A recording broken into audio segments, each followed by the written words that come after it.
Welcome back, everybody. We're about to hop into our third and final adventure of the evening, which I've entitled Snow Trail Wagoners. And I'm very excited to get into it.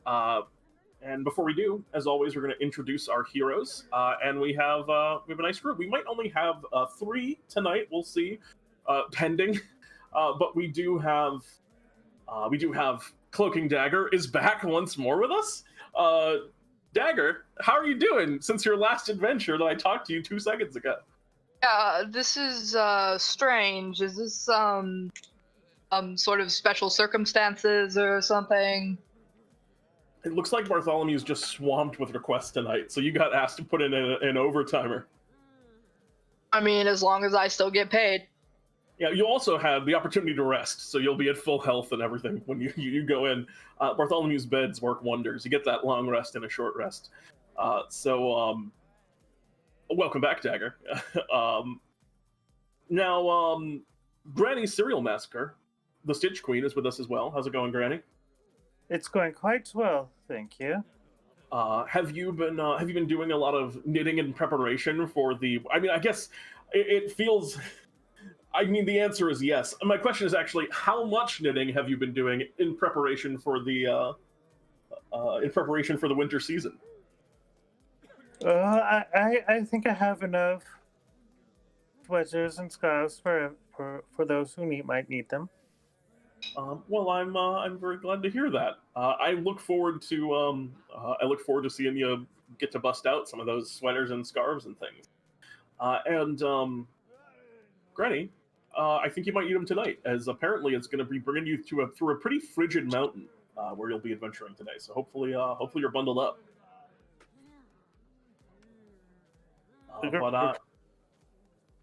Yeah, I was just going to say, welcome back, Granny. It's good to see you again. And last but not least, it's been a while since we've seen Sir Gillem and House, best friends forever. Yes, it has. Sir Gillem, I am speaking to right now. How are you doing? Yeah, fantastic. I'm doing great. How are you? I'm wonderful. How's House doing? Oh, he's all right. I think he'll be okay. Yes. Now, Sir Gillem, what have you been up to as of late? It's been quite a long time since you've hopped out into the adventuring field, so to speak. What have you been doing? Oh, I got flushed down the toilet. Oh, jeez. That sounds like it was an entire adventure, for lack of a better. Did you go on, like, while you were flushed down the toilet, Sir Gillem, did you experience the hero's journey? Did you, like, have friends and tests and allies and enemies? Like, did you do the whole thing? Yes, I did. I did. I met this rat. He liked to cook. It was very... Well, Sir Gillem, I'm glad that you had this. I'm glad that you had this experience and that you made it back. I guess I'm not glad that you had this trial, but I'm glad that you made it back. And it's great to see you adventuring again. Nice to be back. And that's it. Without further ado, let's hop into tonight's adventure. It brings you to the Silvered Peaks, where you currently stand. You look around, and you are at what looks to be a fueling station with a lot, and kind of set up at it, there are tons of huge trigonometric engineered motorized wagons with incredibly long kind of cargo beds that are all kind of parked here and repowering. There are these kind of arcane cores that have to be interchanged and kind of placed and loaded in to refuel these things. You've seen some smaller ones around Central City that go through the streets of Central City before, but you've never seen ones quite on this scale. And Bartholomew has sent you here because apparently this fleet of trucks, the Silvered Peaks, which are a very intricate mountain range if you get up into the higher regions of it, although most of the city and commerce is under mountain, but when they have to deliver things over mountain, they use these kind of rigged wagons. And apparently, from what Bartholomew told you, you were needed to operate one because they lost one of their key drivers tonight. And Bartholomew is about the only individual that hires on can get you literally anything on zero notice. So the three of you, apparently, are going to be working for the dwarves as these wagon drivers, moving some cargo. and you stand before a dwarf right now and goes, hello there. Quite glad that you were able to arrive on such short notice. There's been there's been something of an accident, and one of our drivers was unable to come today. Not feeling quite right, apparently. And these, this cargo right here, and you see they're loading into the back of one of these large wagons what appears to be just crates and crates of like food stuff. It appears like dried cheeses and meats and things that they're putting into the back of the cargo hold. These need to be across the Silvered Peaks and over to they need to be over to Ag, I believe, by tomorrow. So we need you all. Do all of you have your licenses, or are you? Do you have permits to drive one of these land vehicles? I have my water vehicle's license. Does that count? He kind of looks over at, like, he kind of looks past you, and you can see there's what appears to be a dwarf that's, like, inspecting some of the trucks and talking to people as they're, like, moving along the pass. And I'm yeah, that'll probably be fine. We got here fast, not prepared. There's only... the only difference, really, between a water vehicle and one of these bad boys, slaps the side of it, is the wheels. And it's ground instead of boat. So it's basically the same thing. I thought so. Can Dagger view any visible weapons on the vehicle? No. Right. Look around. There's no weapons on it. It's very much just a cargo, just a cargo thing. As you're inspecting it, he goes, "It's a little bit of an older one, not maybe in as good a shape as it's made this trek hundreds and hundreds of times. It's not gonna have any problems." As he sees you inspecting it, probably not assuming that you're looking for weapons and just thinking that you're like checking out the maintenance on it. Well, what I'm concerned about is you said one driver got sick, but there's 3 of us here. Yeah, apparently, he kind of looks. Apparently, Bartholomew only hires in 4s. I don't know how I ended up with 3. Apparently, he only hires in 4s, and somehow I ended up with 3. I didn't really question it that much.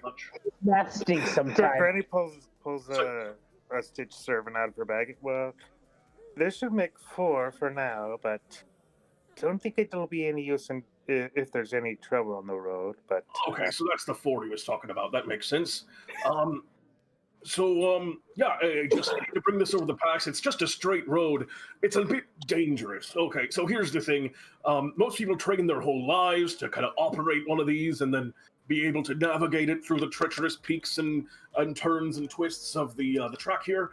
It's probably going to be a bit difficult for the 3 of you. Can you see well in the dark? Or any of you dark seers? I can. That's good. It's not. It's getting near to like midnight. This is a very late night trip that you're happening, and it's a little bit chilly here. You're higher up in the mountains, but you can see farther up. It's just snow-capped peaks, and there are basically no stars out tonight. There's a lot of cloud cover, and you have to assume that it's snowing pretty heavily higher up into the mountains. I do all carry around my hooded lantern. Well, and that'll oil.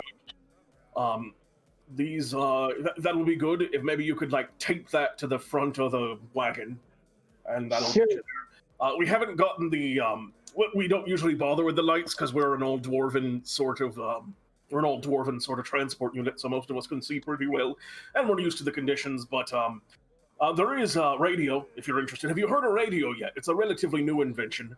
There's these basically, I can't get into all the details because I don't fully understand them, but it makes music in the car. Can we communicate with each other? Well, there's also, you can communicate with the hub, yeah. There's also what would be the equivalent of a fantasy CB radio. Is that the term CV? CV? CB? CB. Wait, VB? CB. Okay, no, that's what I thought. Good. There's one of those, but there's also just like a music radio in the thing. There's a couple of like, they look like fuzzy, just 20-sided die that are hanging from the the little mirror on it. And he goes, also, this is the last fuel across the way, so make sure it's filled up. Also, if you want any snacks, it's actually, I mean, you'll be driving through the whole night. So if you want any snacks or anything to keep yourselves busy, you got the advantage of 3 people to talk, so that's nice. But it's generally pretty lonely. Just go fast, but not so fast. Go as fast as you can without dying. Is that straightforward enough? Yes. Good. That's fine. And yeah, if you want to get snacks fast, or anything, there's a little don't store die. over there. You gotta do whatever. You gotta do whatever you want to do. But they'll be expecting for you, waiting for you in Agate Dun. So get over there. And he kind of Alright, let's slaps go. the side of the truck again. You can see the dwarves that were kind of loading it up finish loading it. And he goes, "You got any other questions for me? Are you going to be able to?" I was kind of hoping you'd send someone with a land vehicle. Do any of you have proficiency in land vehicles? I have proficiency in water vehicles and navigator's tools. Okay. So, but none of you have land. Okay, so the way this will work is, any of you that want to drive, you can do so. You just won't have proficiency, but like, given a couple of moments of just like fiddling around with the controls, you guys are able to get like enough of a gist. They handle maybe easier than an actual car would, because they're magically created by they're magically created by the trigonometrics. So it's pretty easy to get the hang. It's intuitive, but you won't have proficiency for checks you make that involve piloting this thing, quote unquote. Yeah, you guys are ready to go. Like I said, there's a store if any of you want snacks, but it's just the open road, and that's it. I do think we should maybe get some snacks.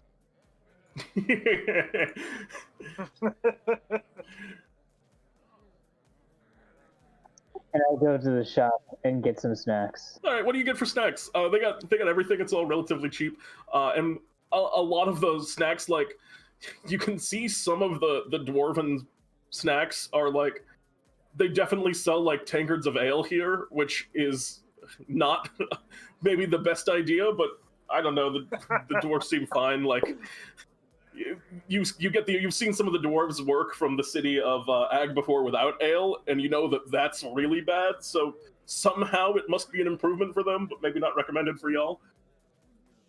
Yes, I will just buy myself fish food. Yeah, you grab yourself some fish food, or the closest thing that you can find to it. There's a lot of like mutton chops and things like that, but you managed to find something that passed for fish food there. Some nice flaky grains. Anyone? Dagger gets some jerky. Jerky they have in spades. They have like an entire wall of jerky, and it's all like different kinds and like divided up by what type of animal it is a jerky of. And Dagger just grabs a couple randomly. it looks like you end up with. I hopes none of it is like human meat or whatever. Yeah, you're pretty sure they don't sell any sentient meats here, but you do end up with beef jerky and T-Rex jerky. What about Granny? Do you want anything? First time for everything. Granny's gonna buy a bunch of individually wrapped taffy. Called it. I knew it. I knew that's what you're gonna do.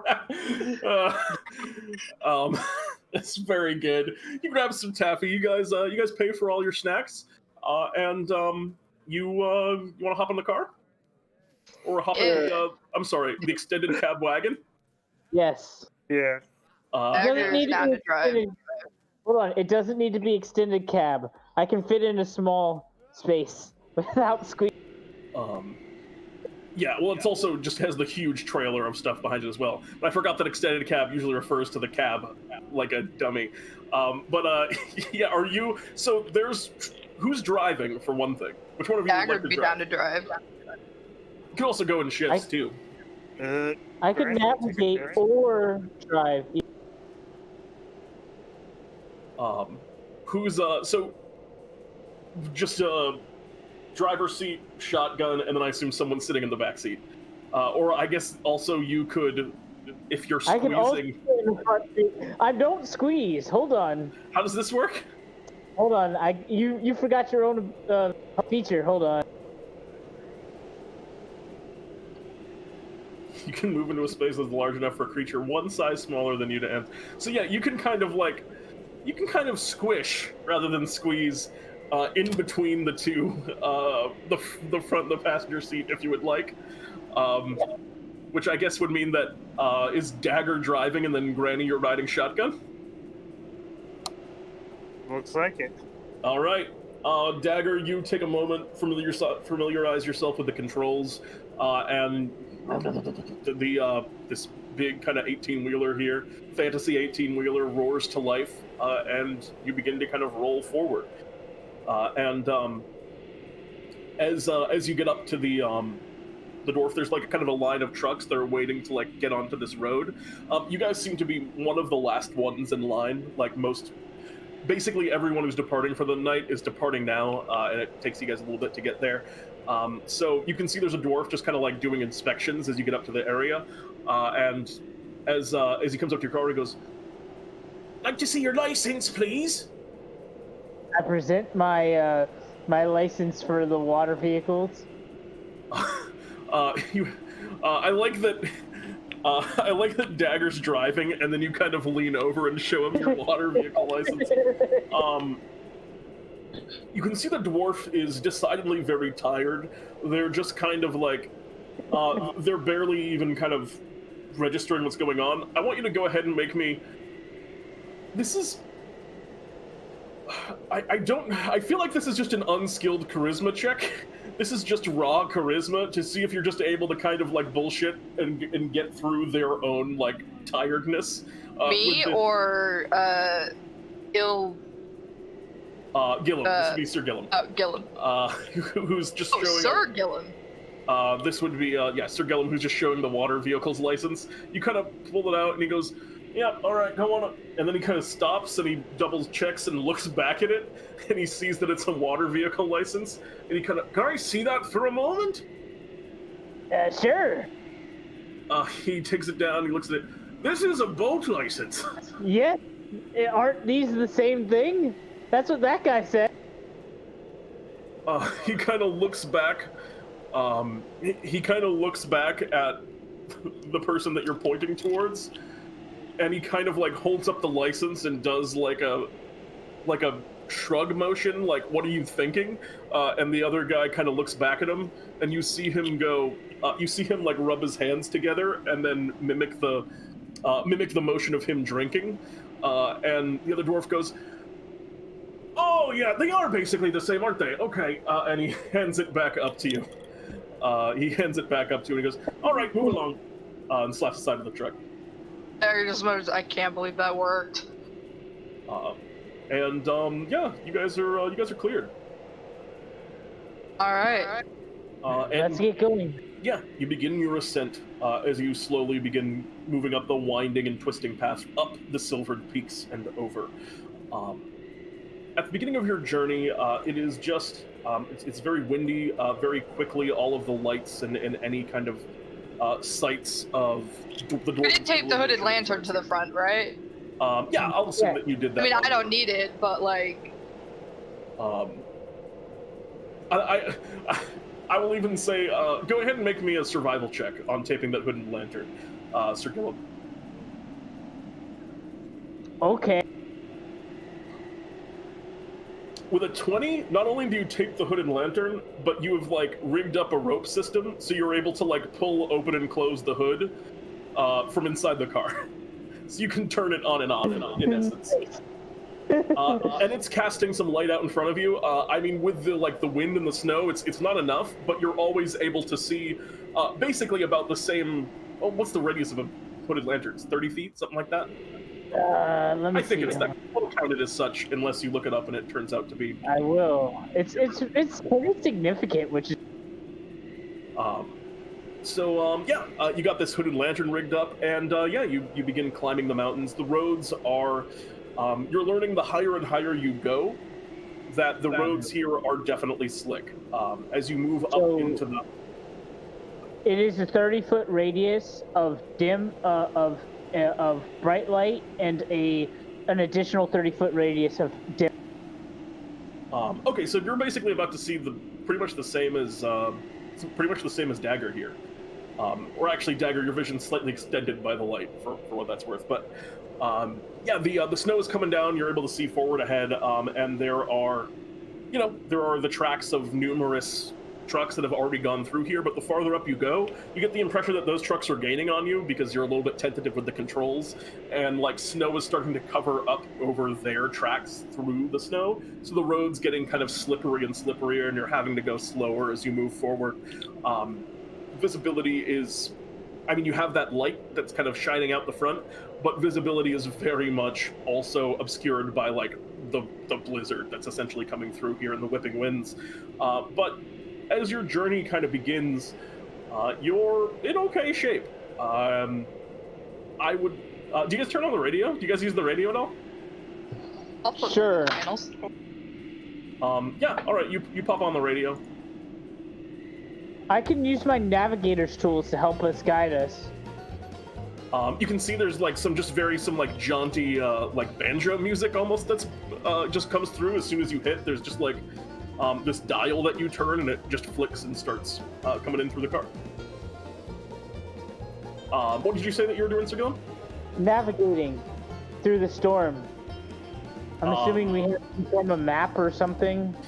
Leading the way. Actually, one thing that he did mention was that this is a straight shot. They just made this one path that goes through the mountains, so you don't have to take any turns. He just told you to follow it all the way to the end. But if you're interested in so, just as kind of like a way to pass the time, do you want to know like where you are in your journey, like how close you're getting? Go ahead and make a check with your navigator's tools. Cool. What kind of check would you like? Wisdom? I will let you... Wisdom makes sense to me, yeah. If you wanted to justify intelligence, I think that'd be fine too, but... So we're gonna do wisdom, and that is going to be...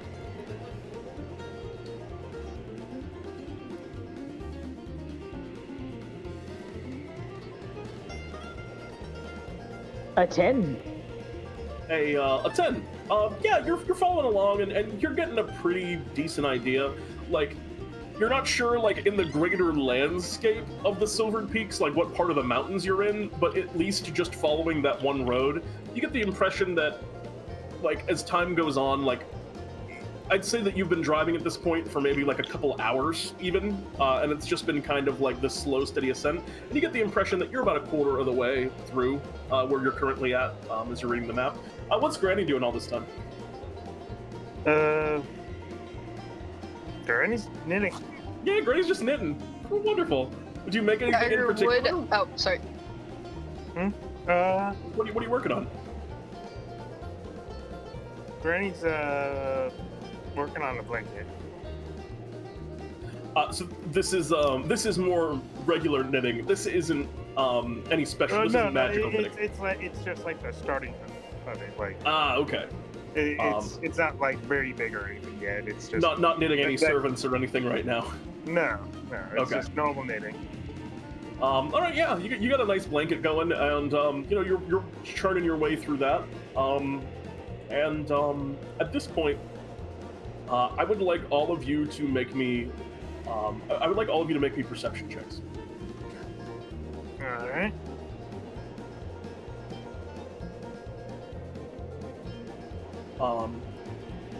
You're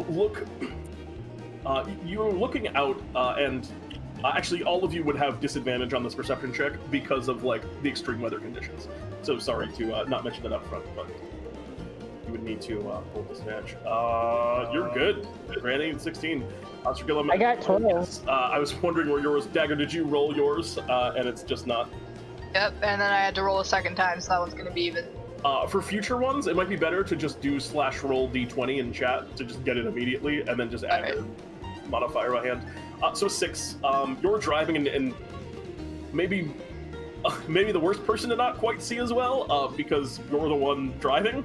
But Granny, you're just kind of peering ahead. You're doing your knitting. You're looking down at your knitting, and you're the only one as you kind of look up for a moment, and you're peering through, and right up in front of you, it doesn't have a headlight like you guys affixed to yours, but there is another truck headed the opposite way that's essentially kind of driving down the middle of the road, not really thinking to expect any more trucks coming up right now. And you guys maybe weren't aware that there were trucks headed the opposite way towards you. So, yeah, Granny, you're the one that notices you're in 60 feet moving very fast on a collision course with another one of these things. Is there any sort of like You basically have a surprise round right now, as you're the only one that's noticed this yet. Does the truck have like any sort of like horn or anything like that, or Corners? horn? Oh, horn. There does not. There doesn't appear to be a built-in horn, but you could certainly figure something out. Okay, that does not help because Granny does not have alarm. Which would Are you going to tell us about the truck? Well, Granny had basically, we're in bullet time right now of Granny just noticing like the shadow of this truck at the edge of the light right here, and this is Granny's like, you got a lot of time to like think right now, but this is all happening in the course of like seconds. She probably Granny has unraveled, which I'm trying to remember what spell that is. Is that a shatter? Yes, it's shatter, which produces a loud noise, essentially. Okay. Go ahead and make me an intimidation check with advantage because of your unravel. Alright. Yeah, I'm essentially producing a loud noise, hoping that the other truck notices. So, intimidation. 7. You have advantage on this, like I said. Okay. Because of the shatter spell. Yeah. So, let's hope for something bigger than a 7. Oh no, that's not bigger than a 7. You watch as the unravel, you just conjure it in the space above. The storm, and the kind of like what's raging around you right now, it's a blizzard, but just the sound of it, the rolling thunderous sound that it cracks out, it sounds, you're not sure, like the other truck doesn't necessarily immediately swerve course as a result of it or get pushed away. Maybe they just think that it's like thunder right here, although they are like starting to adjust. I will say that for Dagger and Sir Gillem, that sound is loud enough to snap both of you to attention, most certainly, as Granny just kind of like throws out this thunder in front of you. Both of you now can take an action to try and count this. If both of you, you'll probably have a collision here. If you say we have the open hatch. I have a hatch I can open.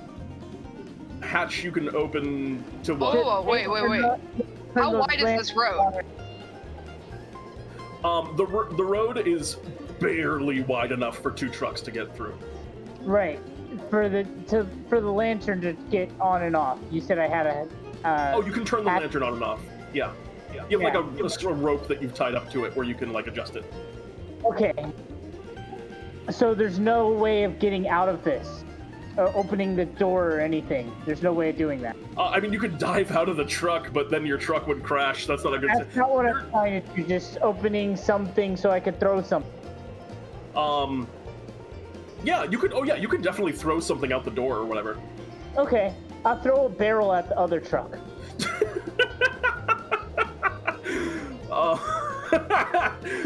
Go ahead and make me an attack roll. All right.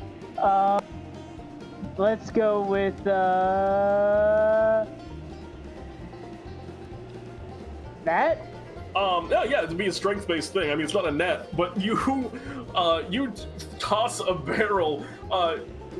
You immediately just reach down and just grab one of House. Just carries around a barrel. I carry around a barrel full of water because I need water. And you throw it out, and it just smashes into the window ahead of the truck, of the oncoming truck. And it doesn't like break through the windshield. It's like a little bit tougher, but it does spill out, and the water like splashes all over it. And like the frigid temperatures here up on the mountain, you can already see it like starting to like crack and freeze a little bit on the windshield. And that truck starts like wildly swerving. They just like pull over to the right. They have the light.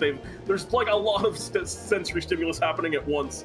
And they kind of swerve and there's like a guardrail, but it's not actually strong enough to hold anything from going off. And they like scrape along the guardrail and it starts to drag off over what is essentially just cliffside that they're kind of tumbling into. For the record, that is always the stakes on this road. It is sheer cliffs on, like, it's mountain on one side and cliffs on the other. And you guys have the mountain side. You have an action as well, Dagger. Wait, so you said they went to the right?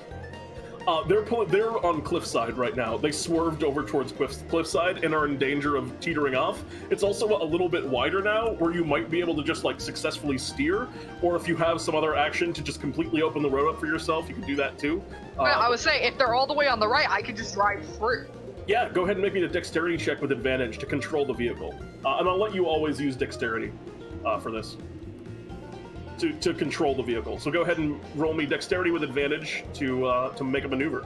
All right, I clicked on it. I don't know how to roll like a dexterity check without clicking on it. Just type /roll d20. Oh, I turned on, and while I was trying to do that, I turned on sound on Twitch, which is the worst to hear your own. Oh, I didn't do it right, so it'd be /roll and then space. But yeah, that's definitely gonna get you there. So /roll and then a d20, but without the period in front of it. So that's how you'll do that in future situations.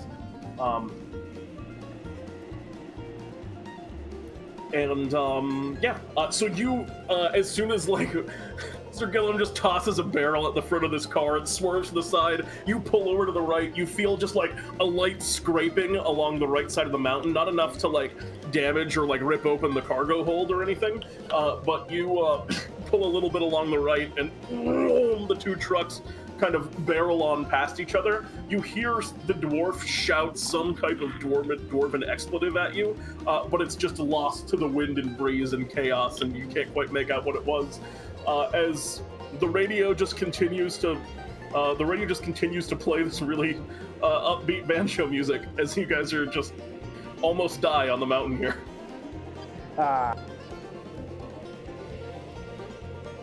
Close the door and keep navigating. Keep on forward. Okay. You continue forward and are just kind of, driving along now. And do you guys, I have a question, do you guys ever change the radio station, or are you just kind of really digging this banjo music? Sure. I mean, Dagger wants to, but no one else is protesting, so Dagger's not sure if he should. Dagger flips to the next station. You put on the next. Station.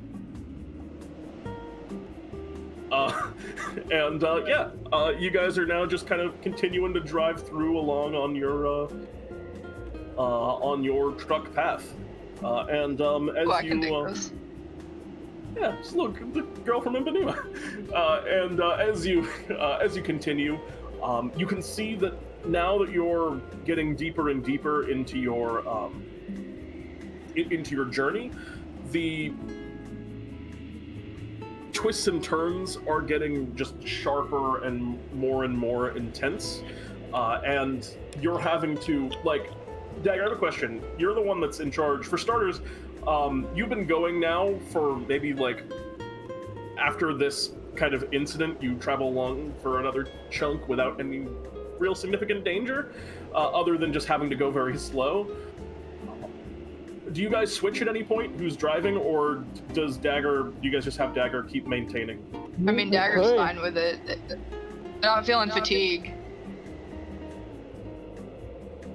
Hold on one second.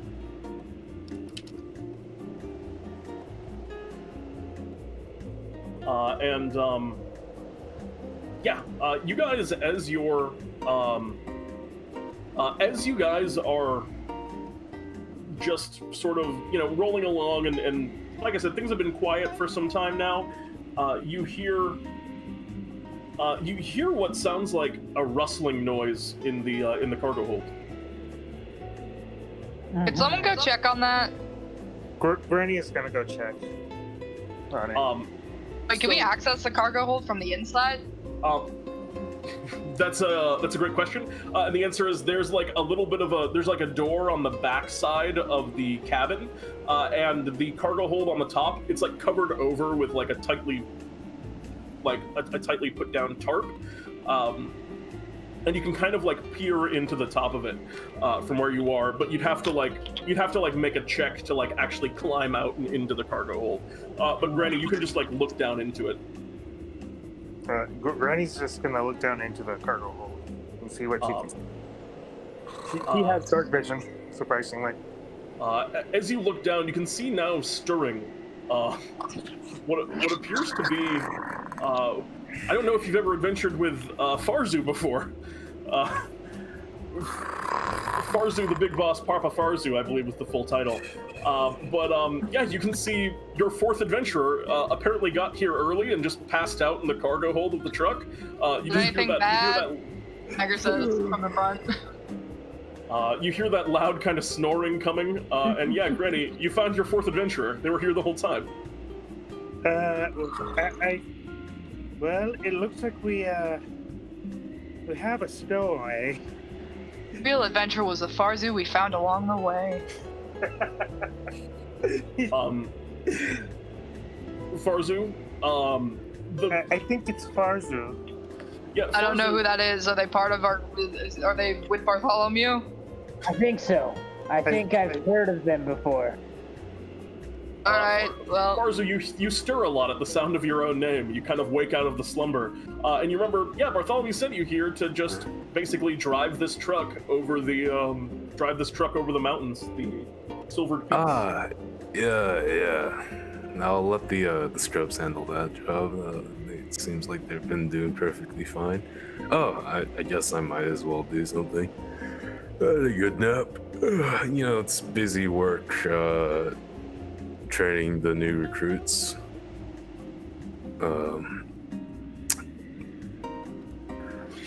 Let's see. You hear this little speech that Farzu kind of gives to themselves almost as they're like peering up, and yeah, the head of Farzu kind of peeks into the cabin from the cargo hold. Do you want to climb into the cabin? Damn. It seems like I've been hearing the voice of the narrator again.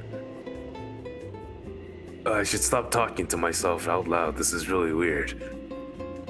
Alright, I'll open up the cargo hold and just like peer inside. Go ahead and make me an athletics or acrobatics check to kind of like climb. Oh yeah, you can just peer inside. You can see 3 adventurers. I don't know if you have adventured with them before, but you see Dagger, Granny Serialmassacre, and Sir Gillem and House are kind of sitting in seats. Granny is peering down. You're basically, as you stick your head up, you are at eye-to-eye level with Granny, who was peering into the back. You guys like faces like 2 inches from each other. Hello there. Hello. We're currently on our way to was it Odd or no? It's one of the Dwarven cities. You? Alternate Yeah. universe? I see. It's one of the Dwarven cities, but I mean, I'm pretty sure we just follow this road and we'll get there. Oh yeah, guys, I want you to start keeping an eye out. I'm worried about Yetis. I have danger sense. I don't know what that is, but it sounds useful. Yeah, I can sense danger. Alright, I'll just go back to sleep. All right. Oh, no. You stay awake. Farzu. What do you need me for? Yetis, if there will be any. How's it been going so far? Well, maybe we weren't in Yeti territory yet. You don't know. Did anything happen while I was sleeping? And as you say, you're kind of like, you look back to Farzu for a second and you say, maybe we're in Yeti territory. And then all of a sudden, you feel your control over the wheel begin to falter a little bit. As you kind of turn back to the road, you can see you've hit a pretty dangerous looking downward downward tilt in the road. You've mostly been traveling up this whole time, but all of a sudden there's just this steep drop downwards that you're now driving down, and you're starting to feel that you're losing control of the wheels as you're hitting the brakes, but they're kind of locking up, and you feel this the truck starting to skid down the car. All of you start to feel this like drop in your stomach as you're moving down this path. What do you all do? Crap. Try to regain control. You're kind of like spinning the wheel and doing your best to like slow down, to just do anything to like influence the movement of the car currently. This peaceful ass slow girl from Impa Nimpa plays in the background while you Impa Nima. While you do this and you guys are in this like free fall. Go ahead and make me a dexterity check to kind of control the vehicle. All right, come in clutch again, dexterity, please. Do you know how to drive? You? Yeah, of course. Move aside. Maybe you should have been awake earlier. Well, even when I kind of can roll whatever, it still takes a bit. Yeah. Look, the cold weather makes me sleepy. It's bad circulation in my bones. I'm getting old. Getting too old for this. So, anyway, you guys are just plummeting down this thing. It's just the delay is always tough to handle. Even when I type like slash roll, it's still lagging. So yeah, the slash roll d20 is also not working for you, huh? It's very strange. Oh, wow, yes! Oh my god, a natural 20! Alright, yes! So for one. This was basically going to be impossible to try and control the car during the thing, but regardless, you take hold and you kind of seize the wheel, and you turn them right so that you have the wheels kind of re-lined up again. The brakes are still locking because you're basically just drifting on ice right now, and there's no amount of like braking that's going to save you, but you are now on like a downward crash that you are controlling at least. So as you get down to the bottom of that first incline, and there's just like a really sharp turn that you come to, and you expertly just spin the wheel from the small bit of experience that you have, and like drift around the outside of this corner, this arc with this curve of the truck, and continue kind of barreling down this section of downward trucking. You are basically 2 successes towards completing and overcoming this particular downward spiral that you guys are in as the road continues to twist and turns. The car is still out of control, but you're steering it very well despite that. What does anyone else do to try and like fix the situation that you're in right now as you're careening towards more and more just sheer cliff sides? I wish I had a blanket. I have a way of solving this problem partially, maybe at least slowing us down. I open up the door again and throw caltrops in front. Oh no! Oh no! Oh my god! That... I want you to roll a caltrop damage roll. I want you to roll me a d4. I thought they only did 1. I thought caltrops did a d4. Well, this is a d4 roll. Yeah. Let's see. 4. Okay. Yeah, it's not a great situation. All right, you toss the caltrops forward in front of you, and they definitely give a little bit more traction to the wheels as they stick in. You can also tell that as you're going through, they completely puncture one of the further rear wheels of the car, and you hear the sound of like just like this terrible like grating of metal as the tire underneath all of this is broken down, and it's just like the hubcap of the truck that is just drifting along the back. You kind of look out the window behind you, and you can see like underneath the snow that you're going through, you can see sparks just flying up in the air behind you. Yeah. Oh shoot, we're passing gas again.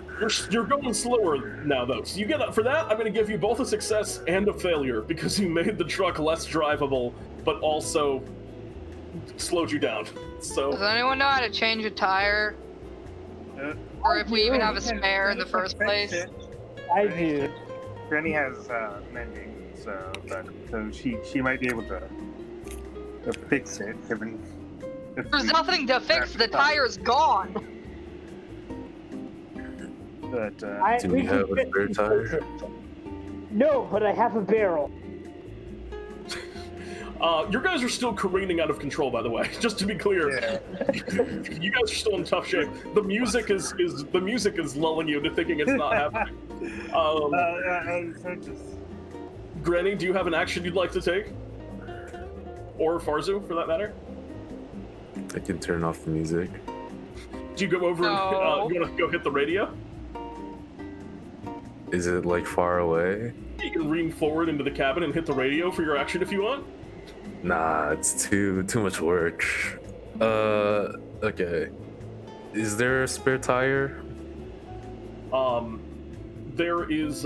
You guys are currently careening out of control. I can make an investigation check. We have to regain control. Yeah, you guys are. Again, I cannot stress enough how much you guys are driving. How much you guys are about to die from the truck, spiraling down this mountain. Again, it's just the music that makes you think it's not dangerous, but this is an extremely dangerous situation. It's fine. Farzu, you said you could drive. Would I help? Oh, okay. Let me see. Farzu kind of yawning, reaches up and climbs into the cabin proper now. I pictured you just been like leaning through the cabin bed this whole time. So far, I mean, honestly, Dagger, like, you're doing a great job driving. You've done basically everything you can do, just like turning the wheel and operating the controls. Like, you've already gotten 2 successes with your success there. So Farzu, you have nothing else to add other than I'll put my Tokyo Drift experience into play. Did y'all see the GIF and Hangout? I was saying you'd have to come up with something other than just like trying to turn the wheel, because Dagger's actually doing an incredible job of that. So it'd have to be a different skill or some ability that you bring to bear here. Aside from driving, well then I could try to like mess with the mechanics of the car, like or wagon technically, isn't it? Yeah, it's not a truck; it's a snow trail wagon. Oh, Farzu has expertise in land vehicles? Oh, jeez. Yep. Don't expertise proficiency. Should have been awake earlier, man. I don't know. Wait. Anyway, while Farzu's thinking about what they want to do, Granny, do you have a play?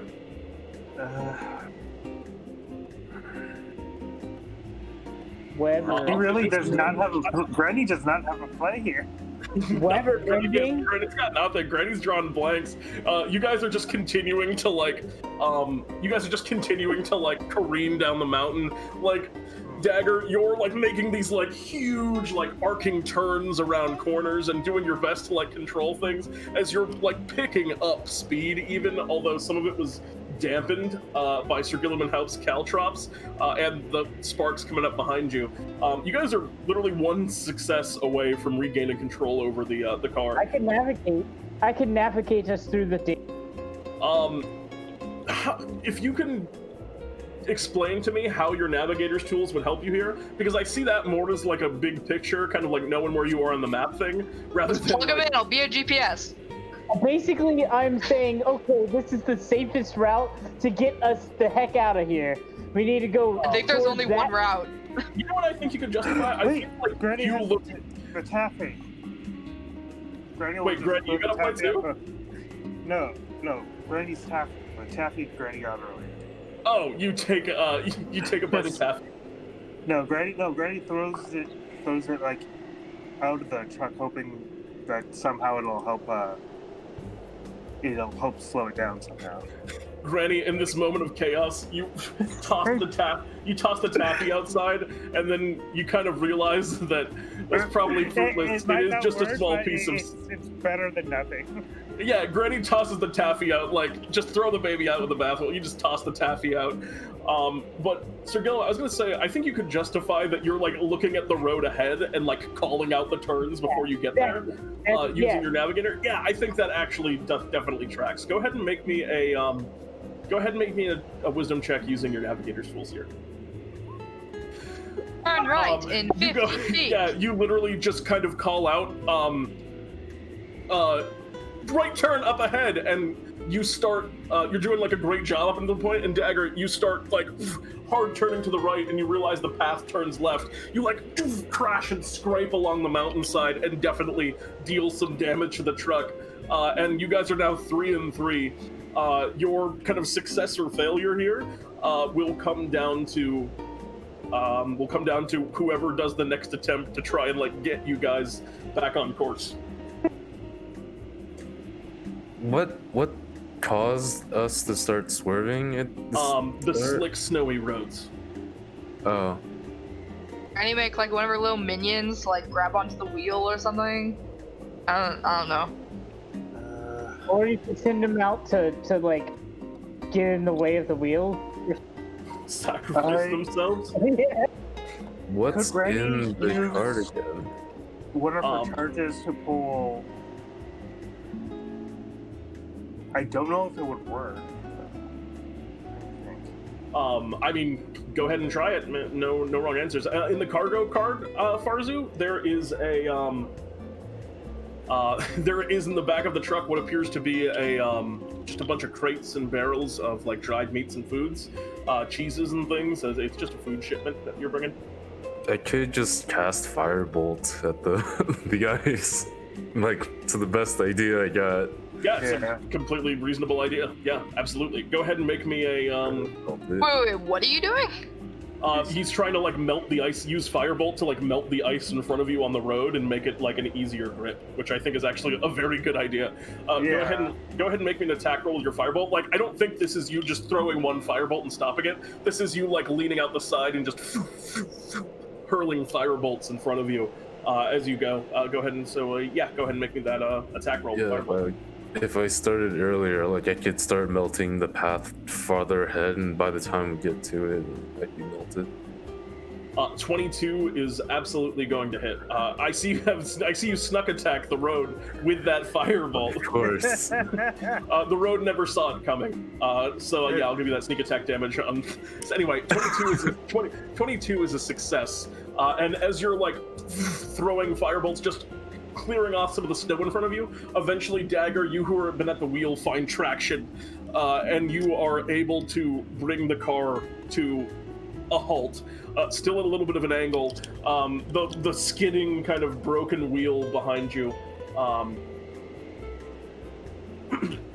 the spinning kind of broken wheel behind you, grating eventually to a halt, and you can still see, the sparks stop, and there's a moment of calm as behind you it's just boop, boop, boop, boop, boop, boop, boop, boop. You guys are fine. You're okay. Okay, two things. One, someone check if there's a spare tire. Two, does anyone know how to change the tire? Farzu probably would with that land vehicle proficiency. Yeah, I will. Granny's while Farzu's doing that, Granny's gonna spend some time trying to fix. And I can help. Bending on the truck itself. And I can assist with any heavy lifting. All right. All said and done, I think you guys probably take maybe an hour sort of pit stop here to clean up. Oh, do you guys want to keep listening to the song? Do you want to turn the radio off? Do you change the channel? Dagger will change the channel again. Yeah. Sorry, it's heavy metal this time. Well, Dagger would be pleased. I wouldn't be. I was about to say heavy metal, you hear the national anthem of Ag playing. Dagger changes it again. Again, no, not this. Is there anything else? Sir Gillem loves this, but House absolutely hates it and changes.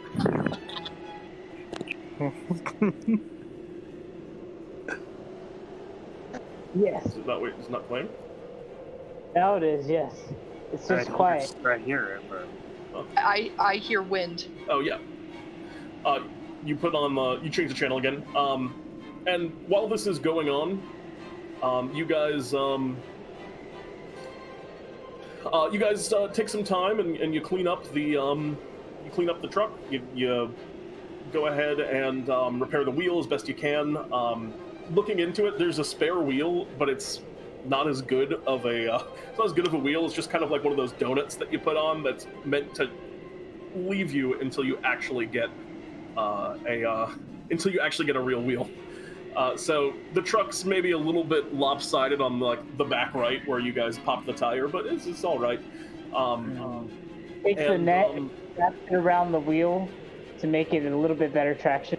Yeah, you can go ahead and tap the net around there. I was going to give you, I think that's a cool idea. I was going to give you a little bit of a penalty because of that wheel for future driving checks, but I think the net's going to mitigate that and make it so it kind of evens out.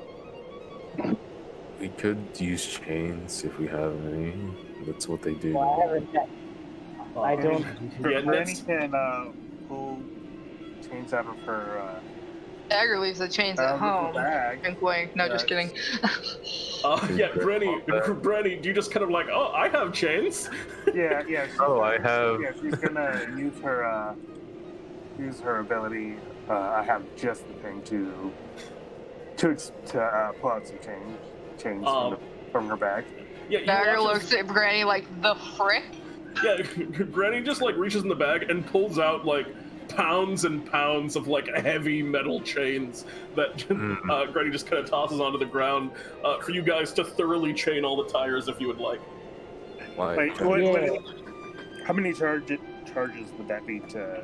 I'm saying that I'm counting that as one. Just Okay. you get the chains. You get the chains for the tires. Yeah, that's the power of I have just the thing.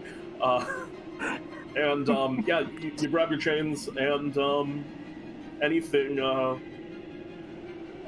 that you guys do before you kind of set back on the road. Like I said, all this takes you an hour. You've been gone about 5 hours now, and you're not like it's not close, but you know that you need to push from this stop in order to get there by dawn when the shipment is supposed to get in. You guys are going to need to really push. Do I really need to push? Because I can. I guess I meant that more like metaphorically speaking, but Because I can literally push us if we need. I could cast Long Strider on them if they wanted to push. On the truck? well, the truck is significantly faster than dashing Sir Gillem. How does it operate? Like, trigonometrics. Is there an engine or is it just magically move? Both. It moves magically using an engine. It's a magic engine. Yeah, exactly. Magic engine. Dagger would set on fantasy forward engine, if no one is opposed. Did I try to trick it out and make it go faster? Would my shotgun help? True. With I this time literally frame. shoot like. Wait, what happens with the shotgun?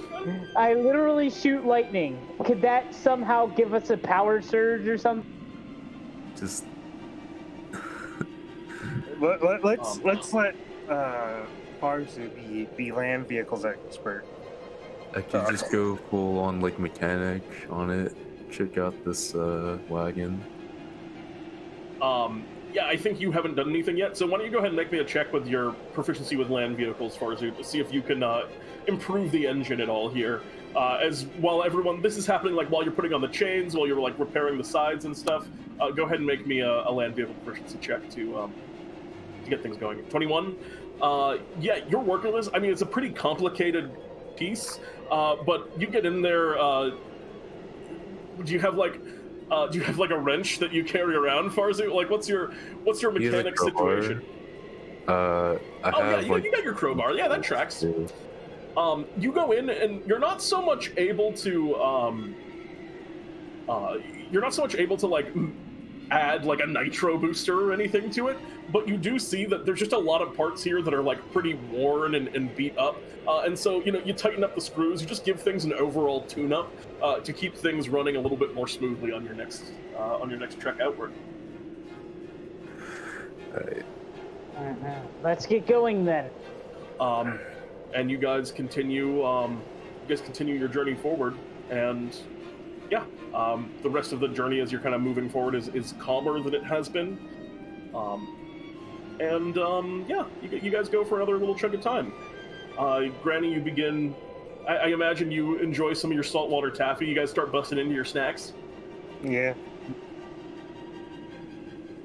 Dagger tries the T-Rex jerky.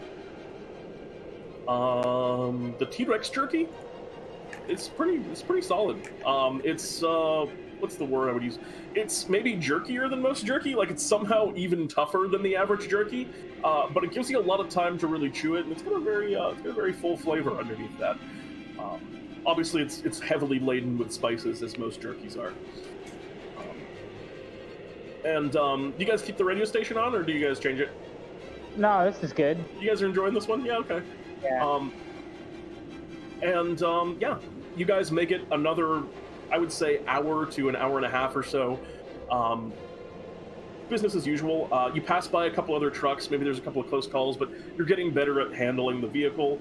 You're keeping to the far right lane and staying on mountainside. And you get the impression that a lot of the other truckers heading the opposite way like to kind of lean a little bit more mountainside because it's just kind of intimidating having the cliffs so close. But you guys dodge any more further major encounters up until a point where, Granny, you're just kind of finishing up.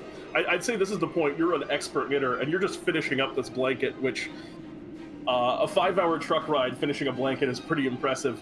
And you guys feel and hear and feel the truck shift a little bit, as it sounds like something just landed on top of the back cabin. Called it. I knew there'd be Yetis. Follow your Yeti, guys. Oh, this sounds like something I've been waiting for all day, boys. Let's get going. And girls. Yeah, Granny's gonna head up there to see what's going on. You poke your head out, and as if by prophecy, Cloaking Dagger called it. You see what looks like a Yeti that's kind of like hunched over, and they're kind of like ripping at the tarp, and you can see they're just like kind of like sniffing in the air. They reach down and are kind of like tearing it apart and trying to like get down into the cargo hold, which you know is filled with meat. If we kept driving, do you think it'd fall off?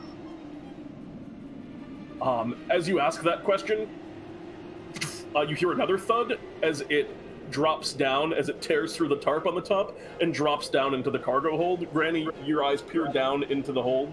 It's actually pitch black in there. You wouldn't be able to see what the Yeti's doing. But you can hear it ruddering, kind of moving around, sniffing the air, and you hear the sound of like one of the crates in the cargo hold smash. So Granny can't see it with her dark vision. Let's get going. Need help there, Granny. There's a Yeti in the cargo hold. I grabbed the lantern from the place where we can retrieve the lantern, head over towards... You just take the string and just yank it and pull the lantern off the front of the wagon. And you detach it with raw force. I won't even make you take a check for that. House is powerful enough to do that. You show the lantern, and you can now see the Yeti, and as soon as you cast the light on the Yeti, it kind of looks over at you, kind of a Yeti in the headlight, so to speak. And you can see it's like, has one of the crates like busted open, and its mouth is just full of like the preserved salted meats as it looks up at you, kind of, again, Yeti caught in the headlights. I'd like you guys to roll for initiative. How big is the cargo hold? Like, behind you, I would say it's about 20 feet long and maybe 10 feet. It's actually probably longer than that. It's probably like 30 to even 40 feet long, and then 10 feet wide. Alright, so we're gonna be relatively cramped. Yeah. Oh, yeah. The Yeti's taking up a lot of space on the inside. I'm not cramped. I'm good. Because squishy butt. And Granny's of a small size. Yeti's going to roll initiative at 17. The first to act in this instance is going to be the Yeti, which kind of, as soon as like you shine the light on it, its eyes blink for a couple of moments, and then you see it just kind of, it just begins clattering over the truck, knocking and kind of like crushing some of the boxes as it moves through the back of the cargo hold, and just swipes upwards and into the cabin. And they are going to make a claw attack at, I think it's Granny that was looking in, so they're going to make a claw attack against, or 2 claw attacks against you, Granny. That's a 15 and a 16.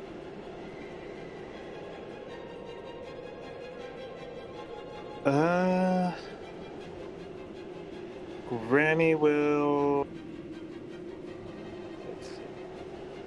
No, Granny will cast shield to mitigate the first attack, but she can't.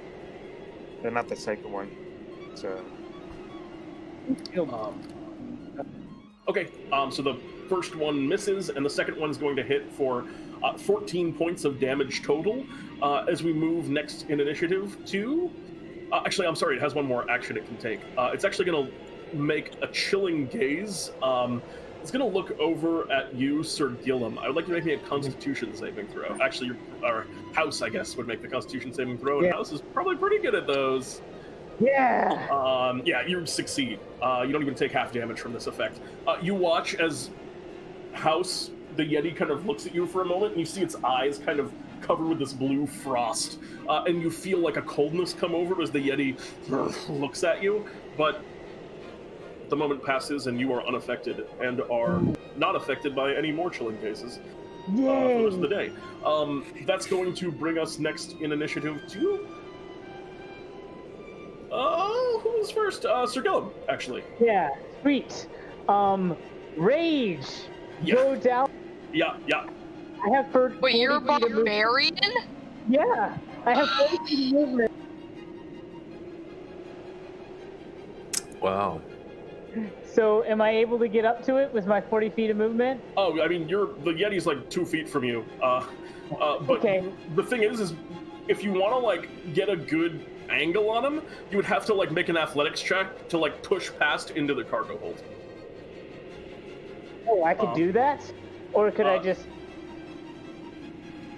Or is my squishy body going to help me with pushing past? I'll give you advantage on it for pushing past with your squishy body.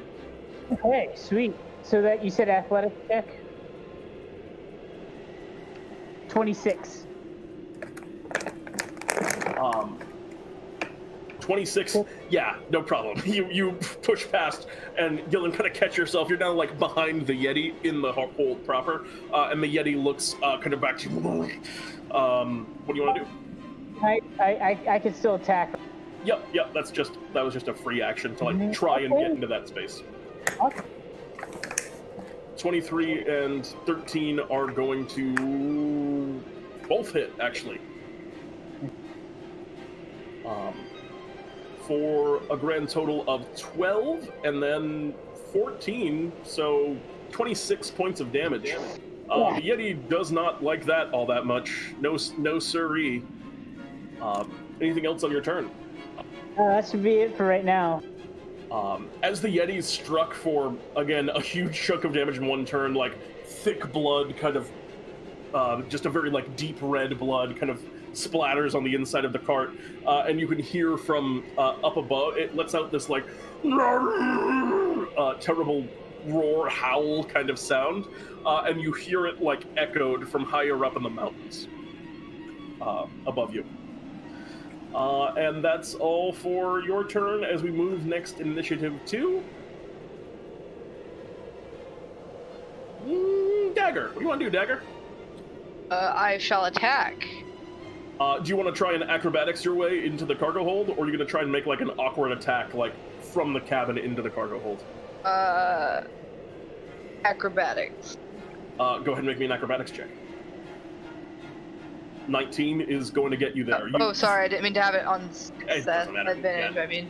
19 works. That one pretty quick, actually. I switched to my laptop. Oh, well, that made a huge difference. You dive over the Yeti and kind of agilely tumble behind it. You're now standing alongside Sir Gillem. You still have your attack if you want to make it. Can I make my bonus attack as well? Yep, absolutely. Okay. I'll just put both of them there.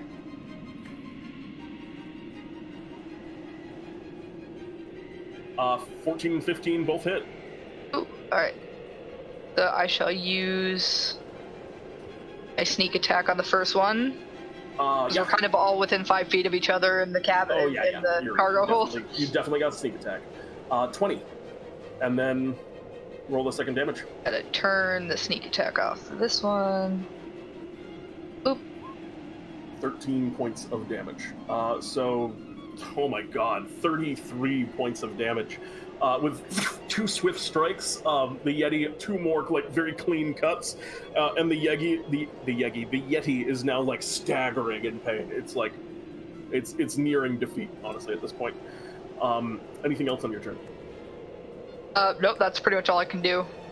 That's going to bring us to Farzu. I was gonna do something wonderful since I had just the thing, but I think I'll just kill him. Well, what were you gonna do? Fireball? You don't have just the thing. Only Granny has just the thing. Yeah. I was gonna drag him. I do have a quick question. Who's currently driving? You were. That's a great question. As soon as we parked? Oh no, this is while you're driving. This is you that was driving. No, this is too good to not let that have happened. Yeah, Dagger, you just gave up the wheel and just dove into the back. Oh no, I'm so sorry. I could have just done this. Anyway. I thought we parked. I'm sorry, guys. Anyway, Farzu, what do you want to do? Do I have to use an action to drive, or can I drive while also like doing something? You can drive while also doing something, but you'll be stuck in the driver's seat, and odds are, like, if you're trying to like make an attack at the Yeti while you're in the driver's seat, you'll have disadvantage on the attack. Yeah, no problem. Farzu, we got this handled. Just save our lives, please. So I just have like a nice juicy jerky steak, and I'll like stuff a little like laughing herb into it, and like just slap it onto the Yeti's face as I cast hideous laughter, and let's see the wisdom save to see if they'll take the bait or not. Oh, they succeeded, but it was to GM, so they gotta go again. Oh wow! Yeah, they rolled really well. This is a wise Yeti, apparently. All right, and you throw the steak back at the Yeti. You see it does bite down. It just swallows the steak whole in midair during fighting, but the effect doesn't have no effect. I should up my dosage. All right. Normally that would take a average person out, but this is a Yeti, so I will continue driving and on. All right, yeah, and you control the vehicle. You were like getting close to careening off the path. I will send my familiar back down there to distract the Yeti. Okay, you're gonna just take the help action, basically.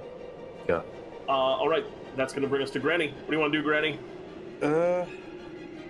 Yep, Granny's just gonna go for pure damage and do level 2 magic needle. Or for anybody who doesn't know, that is her version of magic needle. missile. I love it. No, I know what that is. It's her version of magic missile. I love it. That's great. Go ahead and throw out your missiles. 1, 2, 3, and 4 for level 2. Would you care to describe your killing blow on this Yeti? Her magic needles just impale the Yeti like an oversized voodoo doll, and the Yeti just sort of falls over, I guess. Yeah, okay, so yeah, I feel like the Yeti, like, you stab it with the needles, and you see the Yeti just kind of standing there, like, and then, like, falls backwards and, like, tumbles out the back of the truck? Or do you want the body to stay in the truck? I'll let you pick. Stay in the truck. Okay, yeah, the body just collapses amongst all of the meats and things there. And that's gonna bring us to the top of the initiative, which, So now down Yeti. Another Yeti's gonna go. Oh, that Yeti's last. And as soon as this happens, you can hear that cry that was echoed from above in the mountains.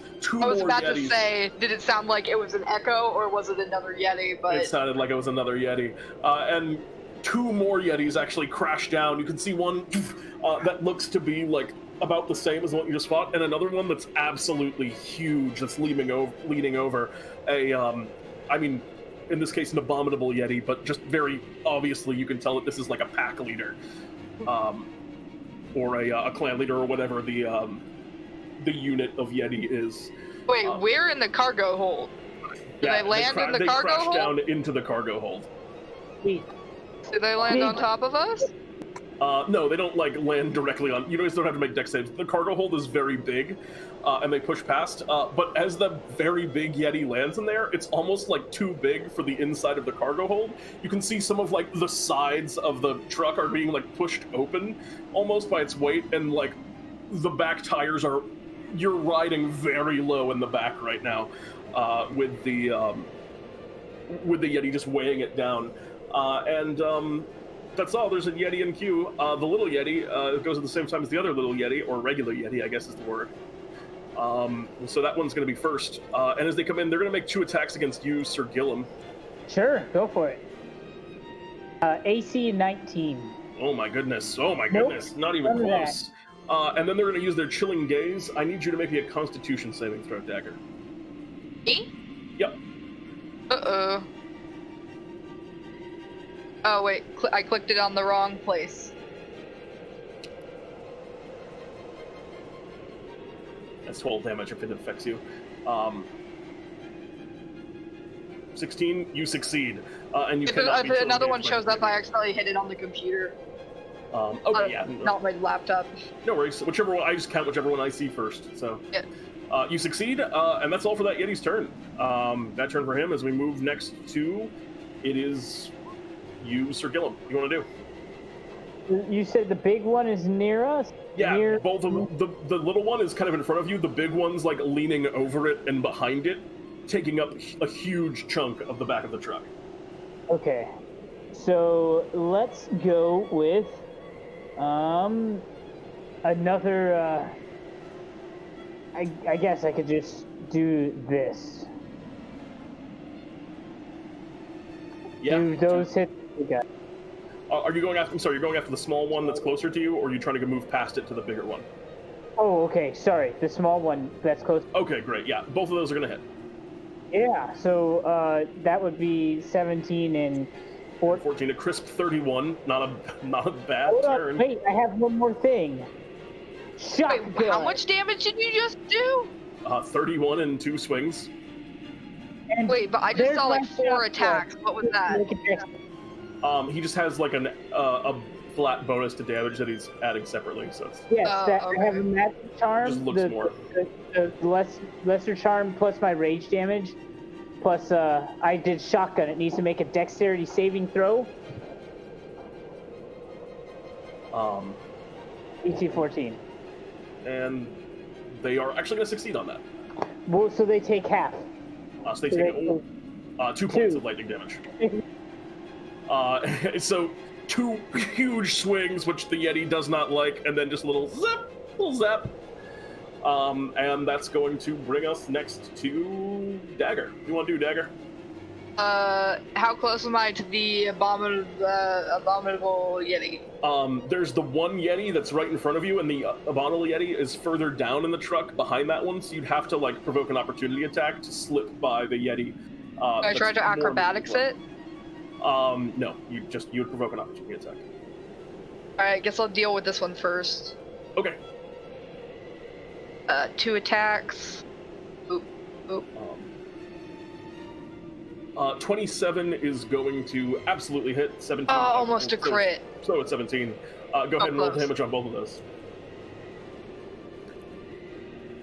Yeah, I'd give you the acrobatics, but it's just a very tight quarter, so you'd have to like. It just wouldn't work on this one.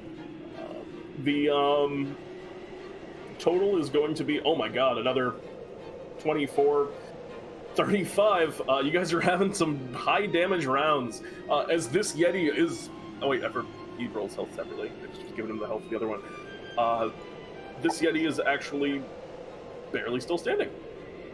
Oh wait, no, never mind. No, 31. Yeah, no, this Yeti's down. He topples and kind of falls down on what is now a Yeti pile, and it's only the abominable Yeti that remains as we move next to Farzu. What would you like to do? I'll like take one hand off the wheel and just stuff another stick Trying it or again. a piece of turkey and just throw it over my shoulder. Give it another shot. Yeah, why not? Make me a wisdom I save. believe you need tarts and a feather for that spell. Okay. The abominable I Yeti. have a what's it called? A component pouch. We always are pretty liberal with how we allow people to reflavor spells too. So. Oh yeah, that's fair. So you toss the steak into the abominable yeti, which also just kind of eagerly just gobbles it up, and they go. Right.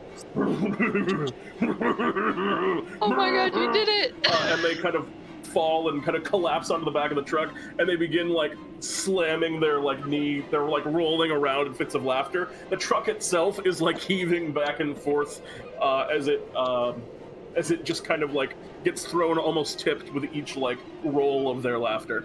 And I'll have my familiar poop on their face, and then I'll in turn. The Yeti does not seem to particularly notice, but it did happen. If it's prone, can I do a coup de grace? Or I don't know how that works in D&D. Not against a full health abominable Yeti. Granny's turn, too. Granny, what would you like to do? Get advantage. He's currently prone. Currently prone. Yeah. And isn't it unconscious, or isn't it considered not conscious because of Tasha's hideous laugh? No, it's definitely conscious. It is incapacitated. Incapacitated. Sorry. Yeah. I'm just trying to think of what. I'll attack it with Acid Pinta, which is her version of Acid Arrow. Yeah, go ahead and make an acid attack against it. Alright, trying to remember if it would be at advantage or not. What are the can you throw Tasha's Hideous Laughter up for me? Well, it's prone, so so in this instance, actually, I think must fall prone, becoming incapacitated, unable to stand. And each time it takes damage, so it gets another chance, but it doesn't guarantee it to get back. Wait. What's its int score? Above 4. It is above 4. Yeah. Oh. Or Yetis. I'm just trying to remember, like... The attack would actually be, since it's a ranged attack, it would actually be at disadvantage against a prone creature. So go ahead and make me an attack roll with disadvantage. Alright. They would have disadvantage on dex saves if you got anything like that. I do have a dex save thing. Hold on, let me see this. Granny has a dex save? Well, at this point, no, Granny, it's just I think you've pulled the trigger on this acid arrow at this point. I know. Yeah. 13, unfortunately, is going to just miss as you throw the acid pin throw. It kind of eats away a little bit of the side of the truck, but nothing that you won't be able to. I mean, you're already definitely had a little bit of cargo damage here, so... Nobody will notice. Yeah, you'll figure it out. But unfortunately, it's not going to connect as we move next in initiative to the top... Oh, I'm sorry, it's the Abominable Yeti's turn. They get to make a wisdom saving throw at the end of their turn, right? Yeah. So they're going to do that, which they're going to roll... They rolled a critical failure, but it was also to GM, so that's fine. They succeed, 16. The Yeti ceases to laugh, but that's their turn. As we move next to... the top, which is Sir Gillem. We want to do Sir Gillem. They're still currently prone. Yeah, they're still prone, unfortunately, for them. Yay! Great for me. Bad for them. Hold on. Where is the thing? That's You move closer to him? And a 27. Does that crit and that 26 hit? What are Does that move closer? Oh, you were just rolling the advantage. Okay, yeah. Both of those hit. You know they hit. Go ahead and roll damage on those. That crit is nice, though. I like the crit, though. Wait, did you move closer to them to do that? Yeah. Okay, I just need to know for sneak attack purposes. 33 points of damage that you deal in these two strikes as you bring the sword overhand. Wait. And I know you got your lightning as well. Yes, shotgun. It's so good. Which they definitely fail. Oh, sweet. So that means that they take the full 2 points of lightning. The powerful 2 points of lightning damage. You swing down two mighty strikes against the prone Yeti, and then lightning arcs off. And, that's it. It arcs off, and it's a much more fierce version of the shock from last time, even though it's the same damage. It looks a lot more intimidating when they fail. Is that all for your turn? Yes. Dagger. All right. I'm gonna walk up to this Yeti. Attacks with advantage, the old stab circle. Wait, I have advantage? Yeah, it's prone. Oh. Yep. And it's within 5 feet of an ally, so even if you hit it with a ranged attack. Ooh. Oh wait, put it on the wrong thing. Of course. Advantage. Boop. Let's go ahead and make that attack roll. Boop. Boop. 20 and 22 both hit. Roll damage on both of those with the sneak attack. It's poor Yeti. 19 and 13, 32. You guys are very comparable every round. You guys are putting up very similar damage numbers, and they're very high. Yeah, that's gonna be all. There wasn't another attack for any reason, was there? Yeah, no, that I accidentally clicked on the desktop instead of my laptop again. Because I have... Here, I'll just go to the Discord so I don't keep accidentally clicking on the desktop. There we go. Yeah, no worries. And that's going to bring us to Farzu. What do you want to do, Farzu? Oh, simple. I'll just have my familiar cast Shocking Grasp on it. Gonna make a attack roll. Go ahead. Advantage. Catch. For 25 points of damage, and then 25 to hit. Which hit. Almost a crit. And 9 points of lightning damage. As it electrocutes the Yeti, which is how they've just been getting abused. And it passes now to Granny's turn. The Yeti is still prone. Granny is going to hold her turn to cast a spell when the Yeti stands back up. She is going to cast Pin of Sickness, which is I remember is Ray of Sickness. I'm with you. Yeah. Okay, cool. So on the Yeti's turn, they stand back up. That's a good, smart move there. So they'll stand back up. Go ahead and make me that attack roll. All right. Bad luck. The Pin of Sickness flies out and is going to just fly. The truck is sick now. Oh no. Yeah, the truck's sick. The truck is sick, but that's a different sick. And that's going to bring us down to the Yeti's turn proper. I'm sorry, did you have anything else? Oh, that was a ready action. Okay, yeah. So that's going to bring us to the Yeti. The Yeti is going to kind of lean back, and they let out just this terrible roar in front of them, and as they do, they expel from their mouth this frigid wave of cold air. What, Yetis have a breath weapon? Abdominal Yeti's got a breath weapon, baby. I was not aware of this. I'm scared. They're going to do that as a very low damage roll for that breath weapon.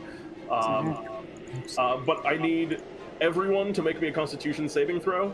I think that even though it's not a dex save, I would give Granny and Farzu partial cover against this. So I'll give you guys advantage because you guys are up in the cabin, and it's like a narrow. Oh, so close. Also, Granny's got a great blanket. Even if Granny makes the save, she's still down. Oh, a 12 brings you down. Yes. Oh, yeah, that's a con save. But I'm giving you advantage, Farzu. I take 24. Okay. I did it. You're good. 12, and Sir Gillem, you got a 9. So Sir Gillem and Dagger, both of you take 24 points of cold damage. Granny and Farzu both take 12, but that's going to bring Granny down as we move next in initiative to the top, which is Sir Gillem. What do you want to do, Sir Gillem? Okay. More of the Group on recklessly. I could do recklessly, sure. I'm gonna reckless. Yeah, both of those are gonna hit either way. So. Okay. All right, then Crit no fishing. recklessly. Oh, well, you can't I do don't it have after you. You can't do it after. You already rolled it because there's the crit fish, but. And there's the shotgun. And then make a dexterity saving throw and roll that damage. 11, they are going to fail. Okay. Taking how much lightning? Oh, 5 points of lightning damage. A big shock. 12 slashing. All right, 15 slashing, and then an additional 11. 26 and 31 total. Man, it's like I feel like you're just always 31, 2, or 3. You just like put out that exact amount of damage. And Yeah. that is going. That's going to bring us to Dagger. Dagger's gonna drink. How much does the tier 2 healing potion heal? 44 plus 4.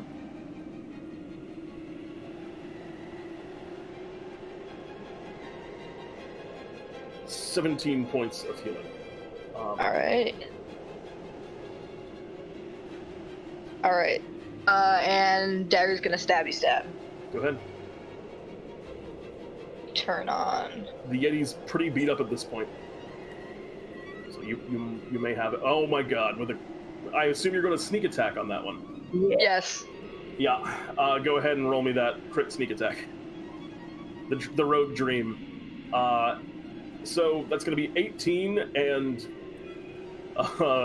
14, so 32 on attack 1, and then go ahead and make the other attack. I don't have another attack. I use my bonus action. Plus, I can make another. To drink the healing potion. So 31 points of damage. Just again, it's 31 every time between the two of you. 31 points of damage. The Yeti howls, and it's on the brink of death, but that's not quite enough to finish it off. As we move next to Farzu.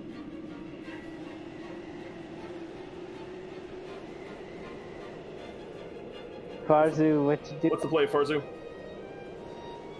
Farzu, did you change to push to talk? While they're having what sounds like a technical difficulty, Granny, I'd like you to make me a death saving throw.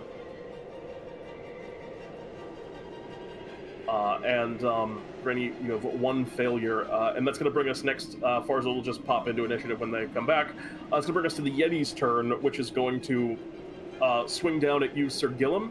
And they'll have advantage because of the reckless. Oh man, two abysmal rolls from the Yeti with advantage. Wow. And they're going to make their chilling gaze, and they're going to target that over at. I think they're going to go after you with it, Dagger. Go ahead and make me a Constitution saving throw. Since this is the abominable Yeti. You succeed. You're fine. Hey! Yeah, this Yeti's having a hard time. Recovery. You back? I think I heard you. Yeah, I'm here. We move past you, but it's your turn. We'll just throw you back into initiative now. What do you want to do? Yeti is on death's door. If I bonus action dashed, could I make it there and back again for a really cheeky, like, sucker punch or something? I'll let you make an acrobatics check to pull it off. And it's going to be a high DC. This isn't like, I'm not saying that this is like a regular person acrobatics check. You're going to have to hit a rogue DC at acrobatics. This is Dagger acrobatics here. Hardcore. Yeah. So, but if you want to try it, you absolutely can. I wouldn't do it if I were you. I mean, Dagger would, but I would. 18. All right, you jump and kind of dive and run over to the Yeti. You get up to the Yeti. I mean, you're in range of him, but you don't. The DC you were looking for was 20 on that. So you don't think you're going to get back in time to steer. All right. But you're at the Yeti now, so while you're here. Oh, well, I will require some help from my familiar, and I will proceed to stab him with a booming blade. Go ahead and make me that attack roll.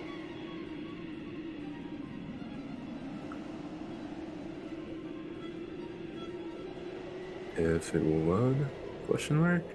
Sorry, I infected your computer with my problem. Yeah, roll 20s. Roll 20s just seems to be having some issues overall tonight. 21 is going to hit for 21 points of damage, as it were. Go ahead and. +4 from yeah, you had it.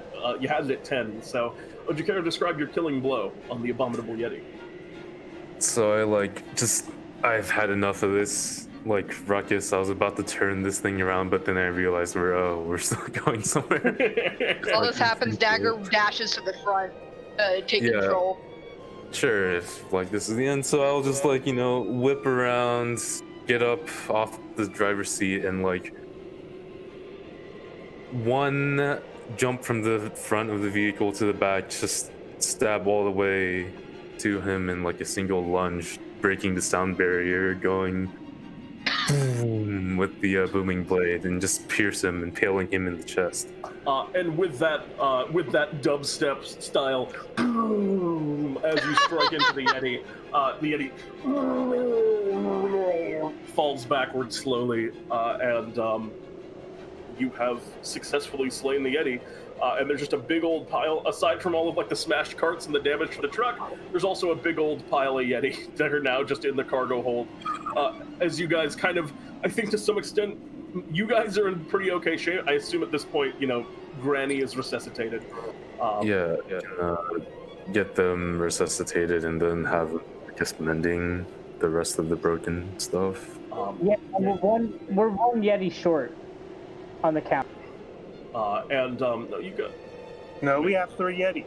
We got all three Yetis. I probably. We only have 2 Yetis. There was 3. No, you got. There's 2. We got all 3. I think this is beside the point. We got all 3. I believe that you have all 3, and if you want to go back on the tape, say you did, but I'm just going to say you had all 3 Yetis. Wait, well, I mean, you tossed them out of the truck, right? And at some point during the chaos, you guys bumped into the radio station, and it's back on that banjo music. Yeah. Yes, I wanted to change it back to the banjo music anyways. I know we got all 3 Where's Yetis. I'm putting it as 2 Yetis because I'm going to eat one. You guys, you guys bring the Yetis back. You slowly roll it back over the mountain. I think, in the moment where there's no driver, Dagger, you rest yourself back into the driver's seat and manage to take control, now becoming pretty proficient with this thing by now. In any adventure, if you're ever driving trucks across mountains again, Dagger, I'll give you proficiency for your good work here today. And also, you guys complete this adventure as you roll in just as the sun is cresting over the mountains. There's a bunch of dwarves waiting for you. You can see the dwarves waiting to like unload the truck as you guys get there. Just look at the carnage that was wreaked. They start just like packing up the crates, and they certainly don't dock you for damage to the crates on the account of the Yeti attack. Because this is a regular job and not like considered an adventurer job necessarily. They just they go by normal people rules here, so they don't dock you for Yeti attacks. And with that, they pay each of you your 200 Bartholomew bucks, and there's another gas station if you want to get more snacks. Drinks. I eat one of the snacks. And also maybe now is a good time to drink at the Dwarven gas station, because you're done. So, with that, this adventure comes to a close. Congratulations on your victory. And would anyone like to buy anything? I can afford a bag pull, but I don't know if I should. Bag pull, I'll do it. Let's go. If we're all doing it, then I might as well. I mean, I don't know what I'd be saving for, honestly, other than like Bartholomew's Choice. I mean, that's the thing. There's some charms too, but Bartholomew's Choice is the big one that people like to save for. Usually, if people roll with me, they have better luck, but don't take that. Like, I'll see how y'all roll, and then I'll decide. Wonderful. No! Why? Yes, Okay. please, thank you. No, please don't. I mean, I guess that'd bring it to a relatively better 45. Mm-hmm. Oh, sure. Okay. Y'all get a buck for some reason. And eventually you find yourself return to Bartholomew and say, greeting adventurers. Sounds like, from what I was hearing telepathically hundreds of miles away, some of you want to make some bag pulls. Yes. Let's see what y'all roll first. And then I'll decide. Who's going? Sounds like Vivaldi. All right, I got this one. All right, get in there. 464. Let's go. All right, 464. Let us see what the bag has in store for you. You reach into the bag, and that is a cute one. You reach into the bag, and your hand passes over first what appears to be, you think it's maybe a small dagger. You're a bigger weapon kind of guy. And then something that your hand, like, it slides off of it. It had the texture of almost like butter. The thing that you actually grab, it rattles and kind of clanks together as you pull it. And as you remove it, it looks like a huge stack of, like, plates that you pull out. And looking at it more closely, it's armor. It's plate armor. And Bartholomew speaks up. This is this is full plate armor. It has charges, and while you use it, you can expend a bonus action to use one of its charges to remove a plate and make a delicious home-cooked meal. Wow, this is wild. And the meal functions as a potion of healing. And for each missing charge, the armor takes a cumulative -1 penalty to the armor class that it offers and regains charge. This was created by Blood Deuce. It's plate armor that you can reduce the armor to heal yourself. Oh, I actually had a similar concept, but looks like that. Oh my god! It's a very cool item. Thank you very much, Blood, for the submission. That's a. I want to make stuff like this.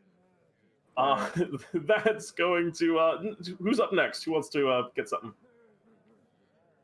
Oh, Granny will go next. Granny. Yeah. Best of luck. All right. I swear, if you roll another 1,000. Hopefully her luck is better than. Oh my god. D1000. Nice. 798. You reach into the bag, and your hand passes over. Oh wait, what did I just do? Fixed. Your hand passes over first what appears to be it's like a jar of something.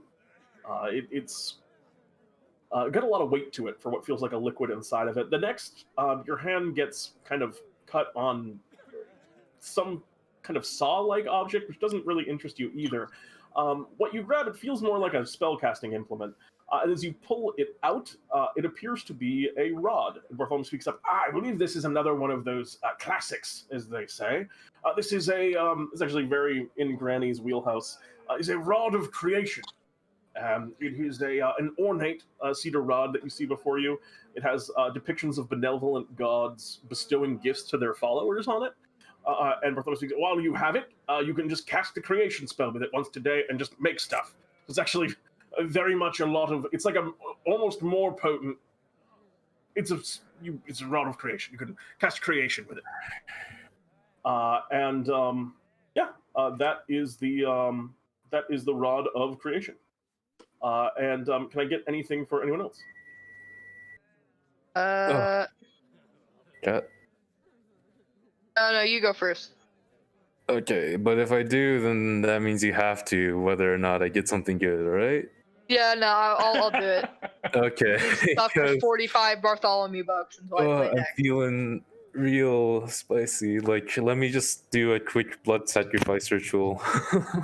A quick one. Table they're in though. Yeah. Let's see. You've got this, Farzu. You've got this. 1,000.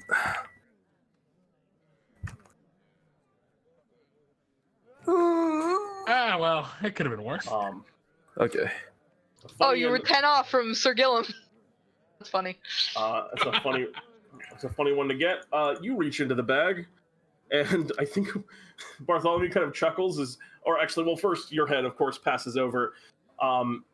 It, like, as you touch whatever this is, force just pushes your hand away from it. And the next thing that you grab, it's just like an insubstantial piece of paper, which doesn't quite interest you.